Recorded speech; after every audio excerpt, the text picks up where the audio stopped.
할렐루야. 아름다운 주일 아침입니다. 우리 멋진 미소 한번 선물로 나눠주시겠습니다. 주님 이름으로 사랑합니다. 주님 이름으로 축복합니다. 더운 여름에 건강하세요. 더운 여름에 행복하세요. 주님의 이름으로 크게 사랑합니다. 하나님이 크신 은혜가 우리 모두에게 함께 하시기를 주님의 이름으로 축복합니다. 아멘. 더운 여름날이 되면요 깜박깜박하고 멍해지고 정신이 없는 때가 있어요.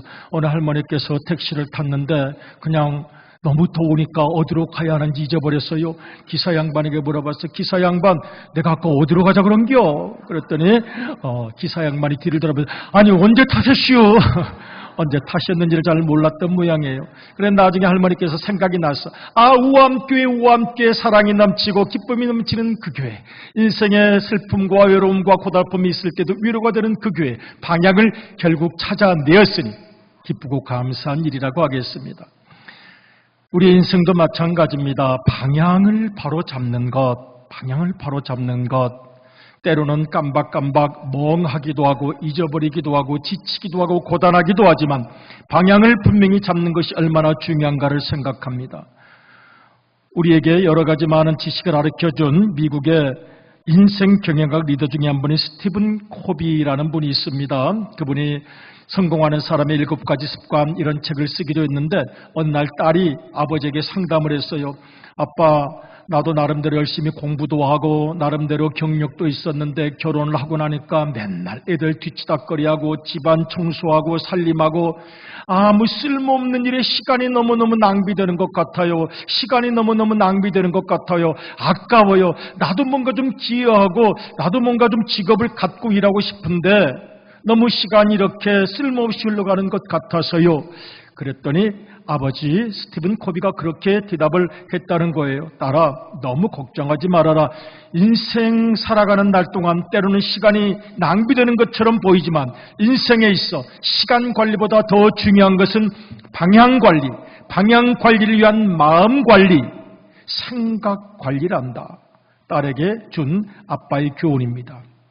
딸이 너무 고민하니까, 딸이 너무 내 인생이 정말 의미가 있는 걸까 방황하니까 걱정하지 말아라. 방향만 분명하면 시간 관리는 내 마음에 따라서 생각에 따라서 얼마든지 조정될 수 있고 언젠가는 하나님께서 길을 열어주실 것. 아빠가 딸에게 주었던 교훈이기도 합니다. 오늘 우리의 생애를 생각합니다. 뜨거운 뙤약볕, 인생의 뙤약볕 아래를 지나고 있는 우리, 정말 바르게 살아가고 있는 것인지, 제대로 살아가고 있는 것인지, 우리의 방향은 분명한 것인지, 나는 내 마음과 생각을 정확하게 관리하고 있는 것인지 한번 오늘은 심리 분석을 해보고자 합니다. 우리 예수님께서 우리에게 주신 심리 분석 문제가 있습니다. 여러분, 이 심리 분석 문제 한번 골든벨 테스트를 해보려고 하는데요. 여러분 정신 바짝 차리고 집중하셔서 한번 주님께서 주신 내 심리 분석 문제, 내 기질 분석 문제, 내 마음 분석 문제 한번 잘 합격해서 통과하시기를 바랍니다. 먼저 예수님께서 누가복음 14장에 주신 첫 번째 문제가 있습니다. 주님께서 말씀하십니다. 누가복음 14장 28절인데요. 너희 중에 누가 망대를 세우고자 할진대, 망대를 세우고자 하는 마음이 있었어요. 망대, 높이 우뚝 세워져 있는 망대입니다. 사랑하고 살고 싶어요. 무언가 베풀고 살고 싶어요. 그 망대, 소망이 담기고 희망이 담긴 그 망대를 세우고자 하는 마음, 선한 마음, 귀한 마음, 고운 마음이 있었는데 세우고자 할진대 자기의 가진 것이 준공하기까지에 족할는지 먼저 앉아. 오늘 2가지 퀴즈가 나오는데요. 먼저 앉아라는 말이 2번이나 나와요. 어디에 앉았을까요? 책상 앞에, 카페에 가서 앉아 있었을까요? 아니면 이 메모지를 가지고 볼펜을 가지고 이것저것 생각해 봤을까요? 여기까지 살아온 내 생에 내가 무엇을 꿈꾸고 어떻게 살아야 할까? 그래서 먼저 앉았습니다. 그 비용을 계산하지 아니하겠는가? 여러 가지 지금 생각하고 있는 것입니다. 머릿속으로 궁리하고 있는 것입니다. 내가 가진 돈이 얼마나 들까? 앞으로는 또 얼마나 돈이 더 들어올까? 내가 어떻게 인생을 운영해야 할까? 고민하게 됩니다. 그렇게 아니하여 그런데 열심히 먼저 앉아 생각한 결과 안 되겠다. 나는 안 되겠다. 그렇게 결론을 내렸던 모양입니다. 그렇게 아니하여 그 기초만 쌓고 능히 이루지 못하면, 그런데 우리 예수님께서 굉장히 예민하시고 인간의 생활을 다 하세요. 남들이 쳐다본다. 남들이 다 너 쳐다본다. 너 체면 유지 어떻게 할래? 이루지 못하면 보는 자가 다 비웃어. 그 다음 줄 읽어볼까? 이르되 이 사람이 공사를 시작하고 능히 이루지 못하였다 하리라. 아멘. 자, 문제입니다. 제깍. 여러분 앞에 있는 판에다 쓰세요. 어떻게 하시라는 거예요? 어떻게 하시라는 거예요? 망대를 세우라는 거예요? 망대를 세우지 말라 하시는 거예요? 자, 땡, 이제 다 쓰셨죠? 두 번째 문제로 들어가겠습니다. 두 번째 문제는 전쟁에 대한 이야기입니다. 누가복음 14장 31절 이하입니다. 또 어떤 임금이 다른 임금과 싸우러 갈 때 싸우고 싶지 않지만 싸워야 할 때가 있습니다. 인생이라는 괴물과 싸워야 하고 내 마음과 싸워야 할 때가 있습니다. 정말 주님이 원하시는 일을 위해서 거룩한 무장을 하고 싸워야 할 때가 있습니다. 그래서 싸우러 가기로 했습니다. 하려고 마음을 먹었습니다. 또 먼저 앉아서 연구를 합니다. 컴퓨터로 계산을 하는지 볼펜으로 계산을 하든지 연필로 글을 쓰든지 여러 가지 플러스 마이너스 루트 비자승 마이너스 사이시, 제가 학창 때 얼마나 공부를 잘했겠어요. 갑자기 수학 공식이 나오네. 그래서 1만 명으로서 2만 명을 거느리고 오는 자를 대적할 수 있을까 헤아리지. 열심히 지금 궁리하는 겁니다. 인생을 살아가면서 늘 헤아리며 살아왔습니다. 이건 돼, 이건 안 돼, 이건 못해, 이건 할 수 있어, 이건 역부족이야. 헤아리지 아니하겠느냐. 다음 줄이요. 만일 못할 터이면 결론이 안 되겠다, 못하겠다. 결론이 그렇게 내려졌어요. 그가 아직 멀리 있을 때에 사신을 보내 화친을 청할지니라. 이 청할지니라는 함정입니다. 예수님께서 우리에게 무엇을 원하시는지. 자, 두 번째 문제. 착각. 다 쓰셨어요? 이제 다 들으셔야 돼요. 여러분 어떻게 생각하십니까? 만일 이 본문을 찾으셔서 연구하시면서 예수님께서 주제 파악하라고 그러신 거예요. 국어를 알면 주제를 파악하고 산수를 알면 분수를 알아야 되고 올라가지 못하려면 쳐다보지도 말고. 아니 올라갈 수 있는지 없는지는 나무를 봐야 할 거 아니에요. 일단은 쳐다는 봐야죠. 올라가지 못하려면 쳐다보지도 말고 네 주제를 알아라, 네 분수를 알아라, 네 그릇을 알아라, 네 처지를 알아라. 괜히 허황한 소리 하지 말고 그냥 네 스타일대로 살아 라고 하신 걸까요? 함정이 있습니다. 화친을 청할지니라. 그랬으니 그랬을 것 같기도 합니다. 그런데 중요한 것은 이 두 가지 문제를 주님께서 내시면서 우리의 살아온 생의 과정과 생각하는 방식을 점검하시는데 힌트가 있어요. 혹시 착각할까봐, 문제를 딴 것을 고를까봐 이 첫 번째와 마지막 우리 주님께서 힌트를 주셨는데, 먼저 힌트 1번을 읽어보겠습니다. 누가복음 14장 26절입니다. 시작. 물은 내게 오는 자가 자기 부모와 처자와 형제와 자매와 및 자기 목숨까지 미워하지 아니하면 능히 나의 제자가 되지 못하고, 그 다음 줄이요. 누구든지 자기 십자가를 지고 나를 좇지 않는 자도 능히 나의 제자가 되지 못하리라. 아멘. 정말 망대를 세우고 싶으면 그 거룩한 망대, 아름다운 망대, 내 단 한 번의 일생에 사랑하며 살고 빛나게 살고 주님 뜻대로 살고 섬기며 살고 그 망대를 세우려고 한다면 내 목숨을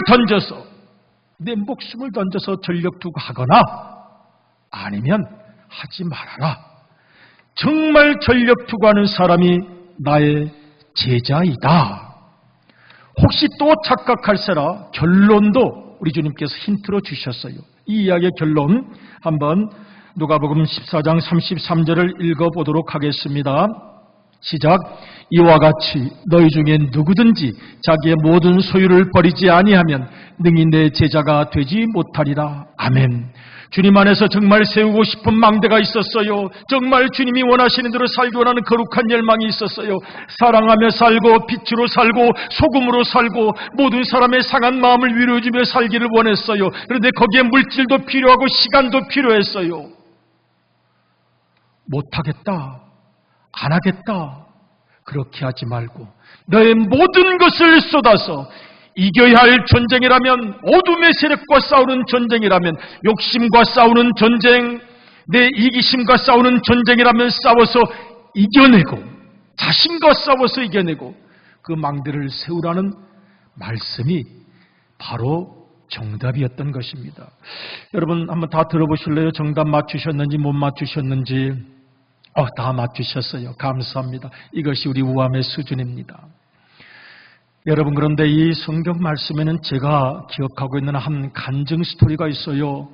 진실하신 어느 남자 집사님께서 꽤 오래전에 이 누가복음 14장을 목사님과 같이 공부하는데 목사님이 이제 읽고 물어보시다는 거예요. 이 망대 교훈을 쭉 읽고 또 그 다음에 전쟁 예화를 읽고, 자, 우리 주님께서 원하시는 것이 무엇일까요? 그래서 제가 손을 번쩍 들고 예수님께서 현실 파악을 제대로 하며 살라고 가르쳐 주신 것입니다. 뱀처럼 지혜로우라고 그러지 않으셨습니까? 그러니까 오르지 못하려면 쳐다보지도 말고 주제를 알고 분수를 알고 살라는 그런 뜻입니다. 땡! 한 거예요. 그런 뜻이 아닙니다. 성경을 잘 보십시오. 정말 참된 제자가 되려면 26절 말씀 또 33절 말씀을 보면 나의 모든 것을 던져서 주님의 뜻을 이루고 내가 가진 거룩한 꿈을 이룰 만한 열정을 가지라는 뜻입니다. 그러니 사람들이 웃었어요.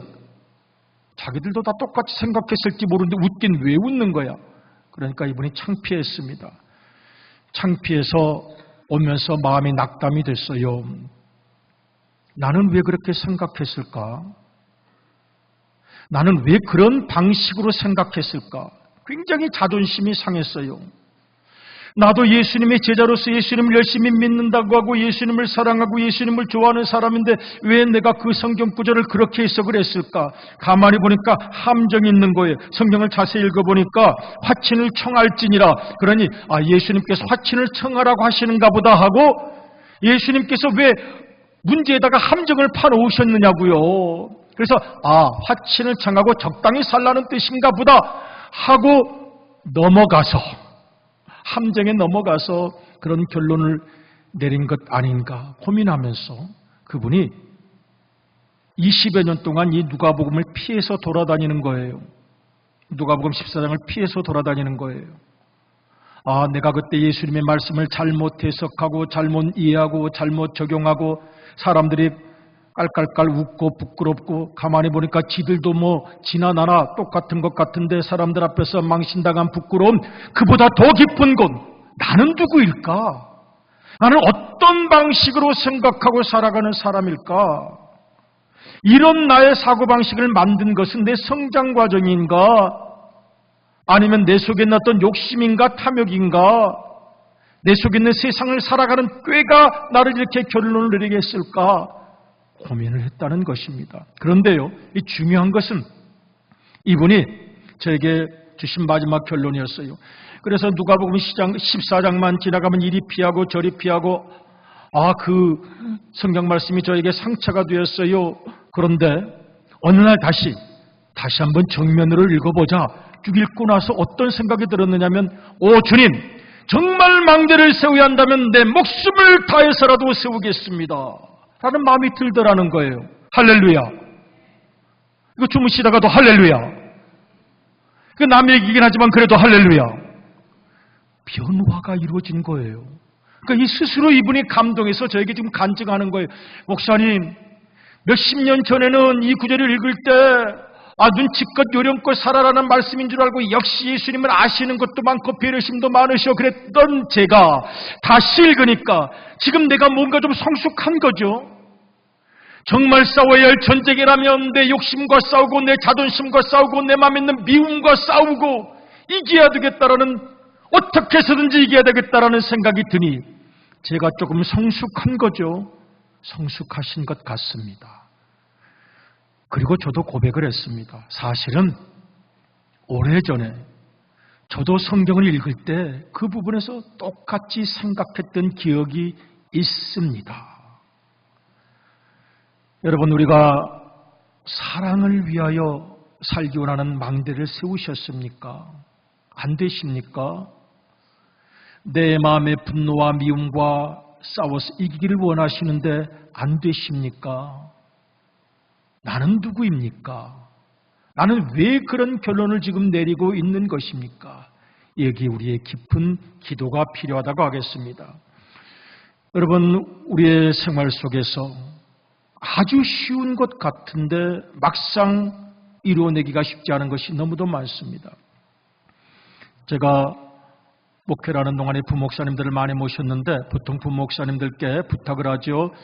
재직 임명할 때 교육을 좀 시켜주세요. 그러면 교회를 나오는 이제 성도님들이 세례를 받고 어느 정도 시간이 지나고 나면 집사가 되기 위해서 가르칩니다. 집사가 되면은 우리 주님께서 주시는 거룩한 권리도 있고 또 당당한 책임도 있다는 것. 그래서 10의 1조를 꼭 드리셔야 하고 주일을 거룩하게 지키셔야 하고 놀러 간다고 주일 빼먹으면 안 되고 꼭 주일을 거룩하게 지키세요. 그랬더니 한 분이 고민을 하더라는 거예요.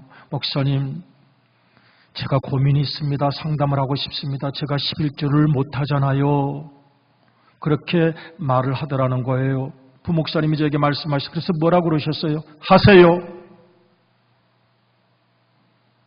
야, 이분이 큰 목회하실 것 같더라고요, 그때. 이분이 큰 목회하실 것 같아요. 제가 11조를 못하잖아요. 고민이 있잖아요. 하세요. 하시는 것입니다. 여러분, 우리의 말 속에 문법적으로는 이해가 되는데 영적으로는 이해 안 되는 것이 많습니다. 목사님, 제가 원래 용서를 못하잖아요. 원래 용서를 못하잖아요. 그 어느 나라 말입니까? 그 말이 어느 나라에서 하는 말입니까? 목사님, 제가 원래 용서를 못하잖아요. 그건 어떤 책에 나와 있는 어느 나라 말이고 어떻게 이해를 해야 합니까? 용서하세요. 그 말 외에는 다른 것이 없습니다. 다만 그 고민을 마음에 품고 기도하고 내적인 전쟁에서 싸워 이기고 그리하여 드디어는 나를 내려놓고 욕심을 내려놓고 자아를 내려놓고 모든 사람을 품을 때까지 가지 못하면 우리는 제자라고 부르기 어려울지 모릅니다. 또 어떤 분들이 나는 성가대를 하고 싶은데요. 그런데 뭘 하고 싶은데요. 그런데 그만합시다. 그런데는 너무 많이 들었어. 그런데는 너무 많이 들었으니 이제는 그래도 라고 이야기하면 좋겠습니다. 여러분, 우리가 진정 망대를 세우기를 원하신다면, 생의 의미를 찾기를 원하신다면 우리에게 정말 중요한 것이 있습니다. 기도입니다. 주님, 제가 주님의 뜻대로 살아가고 있는 것입니까? 주님을 정말 진실하게 믿고 의지한다는 것은 무엇을 의미합니까? 기도하고 물으셔야 합니다. 어떤 분들은 그렇게 말씀하시는 분도 있을 수 있습니다. 여러분, 이 망대를 혼자 세웁니까? 같이 세워야죠. 전쟁을 혼자 합니까? 같이 해야죠. 그러면 사람을 만나고 설득해야 되는데 저는 그런 거 싫습니다. 내가 왜 구차하게 사람들한테 찾아가서 하나님 일을 하려면 본인이 해야지. 본인이 결심해야지. 왜 내가 그 사람 찾아가서 도와달라, 같이 하자, 힘을 모으자, 하나님 일하자.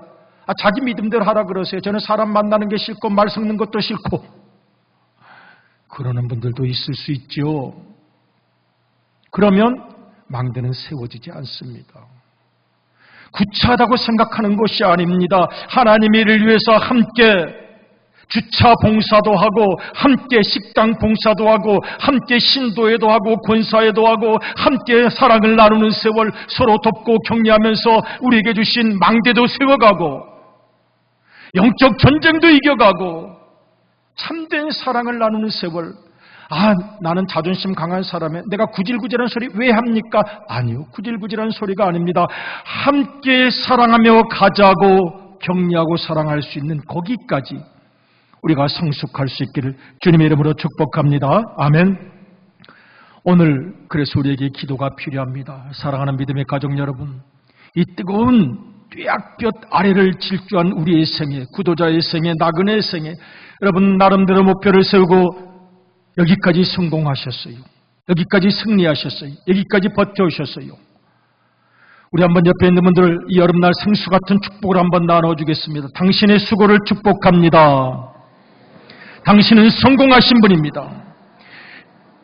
아니 예수님 믿으시니까 다 성공한 거죠. 그 말을 뭐뭇 하셔요. 한 번 더 해요. 당신은 행복한 분이십니다. 여러분 정말 멋진 분들이십니다. 왜냐하면 예수님 믿고 오셨잖아요. 고민도 하고 목표가 다 이루어지셨겠어요. 목표가 이루어지지 않을 때도 있었고 놓칠 때도 있었고 아쉬울 때도 있었고, 그러나 목표를 이루었기 때문에 여기까지 견디고 버티고 오셔서 주님을 찬양하고, 그리고 지금도 목표를 붙잡고 기도하는 것도 있고, 그리고 더 중요한 것 지금 다시 세우고 싶은 내 목표와 열망도 있습니다. 여러 가지 많은 스승들 중에 한 분, 가지 않은 길이라는 글을 쓴 스카트 팩이라는 분이 계십니다. 그분의 신앙 고백 중에 이런 것이 있습니다. 아직도 가지 않은 길, 그분이 The Road Less Traveled라는 이 책을 썼는데요. 그분은 원래 예수님을 잘 믿었다가 중간에 교회가 잘못된 것 같고 뭐 아닌 것 같고 그래서 불교로 가서 심취하다가 그 다음에 또 다시 이슬람으로 가서 심취하다가 43살 때 주님의 품으로 다시 돌아와서 뜨겁게 믿음 생활을 하신 분인데요. 그분은 말합니다. 정말 믿음의 길을 가기를 원하신다면 당신의 목표가 성공인지 성숙인지를 구별하라고 말합니다. 성공이라면 뭐겠습니까? 세상의 성공이라면 돈 많이 버는 것, 높은 자리에 오르는 것, 내가 이룬 사람이라고 과시하는 것, 물론 하나님이 주셨다면 감사한 일이지만 그것이 인생의 목표일 수는 없고, 성숙한 것, 예수님을 닮아가는 것, 예수님의 사랑을 마음에 품고 살아가는 것. 그래서 그분은 말합니다. 인생의 진정한 목표는 성공이 아니라 성숙이다. 중요한 것은 목표 관리, 그 성숙을 위하여 살아가는 날 동안의 방법을 그는 사랑이라고 말합니다. 사랑만 끝까지 붙잡고 있어도 우리는 실패하지 않는다는 것입니다. 여러분, 오늘 우리의 목표를 생각합니다. 우리의 삶의 과정과 우리가 바라보고 있는 꼬린점을 생각합니다. 영화배우 김태희 씨의 간증 중에 이런 내용이 있어요. 제가 잠깐 한번 읽어드릴게요. 나는 그동안 하나님에 관해 적극적으로 전하지 못했습니다. 특히 종교나 믿음 같은 문제는 누가 말로써 설득할 수 있는 문제가 아니라고 생각했습니다. 하지만 전도 활동에 대해 내가 가졌던 회의적인 태도가 잘못되었다는 것을 깨달았습니다. 우리가 정말 예수 그리스도를 사랑한다면 그분을 모르는 사람들에게 그분을 알게 해주고 싶어지는 것이 당연하기 때문입니다. 예전부터 나는 인생의 좌우명이 뭐냐는 인터뷰 질문에 삶의 궁극적 목표를 잊지 말자고 대답을 했습니다. 그러면 당신의 삶의 궁극적 목표가 뭐냐고 물어보면 나는 진정으로 하나님의 영광을 드러내는 일에 도구로 쓰이는 것이 내 인생의 궁극적인 목표라고 대답했습니다. 나름 탤런트이신 줄로 아는데 신앙 고백이 깊어요. 그런데 한 가지 더 물어보고 싶은 것이 있습니다. 아직도 더 물어보고 싶은 것이 있습니다. 여러분, 하나님께 영광을 돌린다는 게 무엇입니까? 자칫하면 모호해지고 추상적입니다. 우리 우암교회가 대한민국을 이끌어갈 수 있는 수준 높은 교인들이 모이셨다는 것은 뭘 의미합니까? 예를 들면 하나님께 영광을 돌리는 것이 내 인생의 목표입니다. 그 목표가 구체적으로 어떻게 내 삶에서 적용되어야 할 것을 아는 결단의 힘이 있는 것입니다. 그것은 추상적인 것이 결코 아닙니다. 여러분의 가정에서 남편과 아내의 만남이 새로워지는 것, 아멘이십니까? 내 관계가 새로워지는 것, 또 내 꿈과 비전이 새로워지는 것, 내 언어가 새로워지는 것, 늘 불평, 원망, 부정적이었던 언어가 새로워지는 것, 그토록 불편했던 사람들과 관계가 새로워지는 것, 우리 교회에서 작은 일부터 헌신하고 봉사하는 것이 바로 하나님 나라를 위한 거룩한 첫 걸음이라고 하겠습니다. 그것이 힘입니다. 모호한 감상에 무너지지 아니하고 그것을 끌어내어 결단할 줄 아는 것, 우리가 함께 이 마음을 가지고 전진한다면 주님께서 우리를 크게 도우실 줄로 믿습니다. 옆에 있는 분들 한번 축복하십시다. 함께 가십시다. 사랑으로. 네, 함께 가십시다. 사랑으로. 여러분, 그래서 선한 목표를 함께 세우고 이루어나가는 기쁨이 있습니다. 우리 모두 선한 사람입니다. 우리 모두 겉으로 봐서는 잘 모르지만 속으로 들어가면 다 선한 마음이 있습니다. 선한 목표를 세우고 함께 이 시대를 거룩한 빛을 밝히며 나아가길 원하는 그 마음, 우리에게 그래서 기도가 필요합니다. 들어주셔서 나의 기도를, 작고 소박한 나의 기도를 주님 들어주시고 응답하여 주소서. 간절히 기도할 때 주님께서 우리를 도우실 줄로 믿습니다. 주님의 귀한 은혜가 우리에게 평생 함께 하시기를 주님의 이름으로 축복합니다. 아멘.